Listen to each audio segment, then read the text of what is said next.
2025-ലെയും 2026-ലെയും നിയമസഭാ തദ്ദേശ സ്വയംഭരണ തെരഞ്ഞെടുപ്പുകളിലെല്ലാം താൻ KPCCയുടെ അധ്യക്ഷ സ്ഥാനത്ത് തന്നെ ഉണ്ടാകുമെന്ന് ഈ അടുത്തിടയ്ക്കും ഒരു സ്വകാര്യ മാധ്യമ സ്ഥാപനത്തിന് അഭിമുഖം നൽകുമ്പോൾ കെ സുധാകരൻ പറഞ്ഞിരുന്നു. എന്നാൽ വളരെ പെട്ടെന്നായിരുന്നു കാര്യങ്ങൾ അടിമുടി മാറിയത്. അദ്ദേഹം വളരെ വെമ്പലോടുകൂടി AK ആന്റണിയെയും കെ മുരളീധരനെയും മാറി കണ്ടതും രാഹുൽ ഗാന്ധിയെയും മല്ലികാർജുന ഖാർഗെയും ഒക്കെ കാണാൻ ഡൽഹിയിലേക്ക് പോയതുമെല്ലാം KPCC അധ്യക്ഷ സ്ഥാനത്തേക്ക് പുതിയൊരു നേതാവ് വരുന്നു എന്ന വാർത്ത കേരളത്തിൽ ചൂടുപിടിച്ചതിൻ്റെ പ്രധാന കാരണങ്ങളിൽ ഒന്നായി മാറി. അങ്ങനെ ഡൽഹിയിൽ പോയി രാഹുൽ ഗാന്ധിയെയും പ്രിയങ്ക ഗാന്ധിയെയും മല്ലികാർജുന ഖാർഗെയും ഒക്കെ കണ്ട് മടങ്ങി വന്നപ്പോൾ തന്നെ താനിനി അങ്ങോട്ട് KPCCയുടെ അധ്യക്ഷ സ്ഥാനത്ത് തുടരില്ല എന്ന ബോധ്യം തനിക്കുണ്ടായി എന്ന് അദ്ദേഹം മാധ്യമങ്ങളോട് തുറന്നു പറയുന്നു. എങ്കിലും പാർട്ടിയുടെ തീരുമാനത്തിൽ ഉറച്ചു നിൽക്കുന്നുവെന്നും പാർട്ടിയെ തന്നെ സ്നേഹിച്ചാണ് താൻ പാർട്ടിയിലേക്ക് എത്തിയത്, അല്ലാതെ അധികാരങ്ങളെ സ്നേഹിച്ചല്ല എന്ന് കെ സുധാകരൻ പറഞ്ഞു വെക്കുമ്പോൾ പാർട്ടിയിൽ പല പടലപ്പിണക്കങ്ങളും ഈ സ്ഥാനമാനങ്ങളിൽ വ്യത്യാസമുണ്ടായതോടുകൂടി ഉണ്ടാകുമെന്ന് വിചാരിച്ചവരുടെ കണക്കുകൂട്ടലുകളെല്ലാം തെറ്റുന്നു. കെ സുധാകരൻ പാർട്ടിക്ക് മുകളിലല്ല, പാർട്ടിയുടെ വിധേയപ്പെട്ട നേതാവാണ് കെ സുധാകരൻ എന്ന് ബോധ്യപ്പെടുത്തുകയാണ് തൻ്റെ വാക്കുകളിലൂടെ അദ്ദേഹത്തിൻ്റെ വാക്കുകൾ കേൾക്കാം. ഞാൻ പ്രതീക്ഷിച്ചത് ഞാൻ AICC പ്രസിഡന്റുമായും പ്രിയപ്പെട്ട രാഹുൽജിയായും ഞാൻ 2 ദിവസം മുമ്പ് സംസാരിച്ചിരുന്നു. ആ സംസാരത്തിൽ അവർ ഏതാണ്ട് ഒരു തീരുമാനമെടുത്തു എന്ന് എനിക്ക് മനസ്സിലായിരുന്നു. അതുകൊണ്ട് എനിക്കതൊരു പുതിയ അറിവല്ല. ഞാൻ എപ്പോഴും പ്രതീക്ഷിച്ചിരിക്കുകയായിരുന്നു. ആര് എന്നുള്ള കാര്യത്തിൽ എനിക്ക് സംശയം ഉണ്ടായിരുന്നു. പേരുകൾ പലതും വന്നു. ഇന്നാണ് അതിൻ്റെ ഒരു യഥാർത്ഥ ചിത്രം കിട്ടിയത്. അതിൽ ഞാൻ വളരെയേറെ സന്തുഷ്ടനാണ്. സന്തോഷത്തോടെയാണ് ഞാൻ സണ്ണി ജോസഫിൻ്റെ ഈ സ്ഥാനമാനത്തെ ഞാൻ അംഗീകരിക്കുന്നതും ഉൾക്കൊള്ളുന്നതും. എനിക്ക് ഉൾക്കൊള്ളാൻ സാധിക്കുന്ന ഒരു വ്യക്തിത്വമാണ് സണ്ണി ജോസഫ്. അതുകൊണ്ട് എന്നെ സംബന്ധിച്ചിടത്തോളം വളരെയേറെ സന്തോഷമുണ്ട് ഈ മുഹൂർത്തം, ഈ സമയം എന്ന് മാത്രമേ എനിക്ക് പറയാനുള്ളൂ.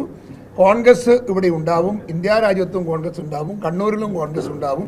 അതിനെ കരുത്തോടുകൂടി മുമ്പോട്ട് കൊണ്ടുപോകാൻ സാധിക്കുന്ന പ്രവർത്തനത്തിന് സണ്ണി ജോസഫിൻ്റെ കഴിവും പ്രാപ്തിയും നമുക്ക് ഉപകരിക്കുമാറാകട്ടെ എന്ന് പ്രാർത്ഥിച്ചുകൊണ്ടാണ് ഞാൻ എൻ്റെ വാക്കുകൾ അവസാനിപ്പിക്കുന്നത്.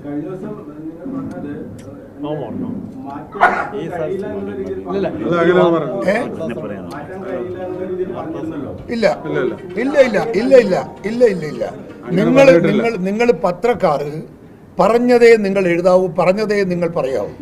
ഞാൻ അങ്ങനെ ഒരു വാക്ക് എവിടെയും പറഞ്ഞിട്ടില്ല. കാരണം എനിക്കറിയാം എൻ്റെ നേതാവാണ് രാഹുൽ ഗാന്ധി, എൻ്റെ നേതാവാണ് ഖാർഗെജി. എനിക്കറിയാം അവരന്ന് സംസാരിച്ചപ്പം തന്നെ അവരുടെ ഭാവവും അവരുടെ തീരുമാനവും എനിക്കറിയാം. ഞാൻ അങ്ങനെ ഒരു വിവരക്കേട് പറയുന്നവനെല്ലാം എന്നറിയാലോ. ഞാൻ അങ്ങനെ പറഞ്ഞിട്ടില്ല, പറയുകയില്ല. അത് പറഞ്ഞിട്ടുണ്ടെങ്കിൽ തിരുത്തണം നിങ്ങളത്.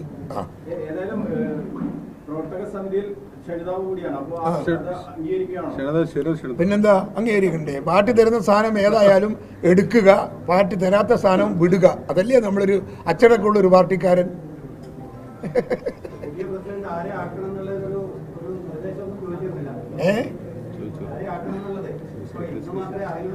അത് ഒരാളോടല്ല ചോദിച്ചത്. അത് കേരളത്തിലെ ഒരുപാട് നേതാക്കന്മാരോട് രാഹുൽ ഗാന്ധി നേരിട്ട് ചർച്ച നടത്തിയിട്ടാണ് ഈ പേര് സെലക്ട് ചെയ്തത്. മനസ്സിലായോ? അപ്പൊ നേരത്തെ നമ്മൾ ഇന്നലെയെല്ലാം കേട്ടത് ആരാ കേട്ടത്? അത് നിങ്ങളുണ്ടാക്കിയ പേര്. അതുകൊണ്ടാണ് പ്രശ്നം ഉണ്ടായത്. പുതിയ പ്രസിഡന്റ് വരേണ്ട സ്ഥാനം എന്താ ഉണ്ടായെന്ന് സാഹചര്യം. പുതിയ ഒരു ടീം വരുന്നു, അത്ര തന്നെ. 4 വർഷമായില്ലേ ഞാൻ ഒരു സ്ഥാനത്തിരിക്കുന്നത്. 4 വർഷം ഇരിക്കുമ്പോൾ ചില ആളുകൾക്കൊക്കെ മടുപ്പ് വരൂലേ? എനിക്ക് വന്നിട്ടൊന്നുമില്ല. എന്നാൽ എല്ലാം മാറ്റിയല്ലോ.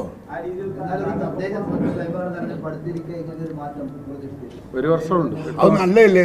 പുതിയ തെരഞ്ഞെടുപ്പ് വരാൻ പോകുമ്പോൾ ഒരു നല്ലൊരു പുതിയ ടീമിനെ ഇറക്കിയിട്ട് ആവേശത്തോടെ അവർ അതിന്റെ മുമ്പിൽ ചാടി പോവില്ലേ? ഇത്രയും വർഷം നിന്ന ഒരു മടുപ്പ് നമുക്കെല്ലാം ഉണ്ടാവില്ലേ? ആ മടുപ്പില്ലാത്തൊരു ഇലക്ഷൻ വർക്ക് നടക്കാൻ പോവുകയല്ലേ ഇദ്ദേഹത്തിന്റെ നേതൃത്വത്തിൽ?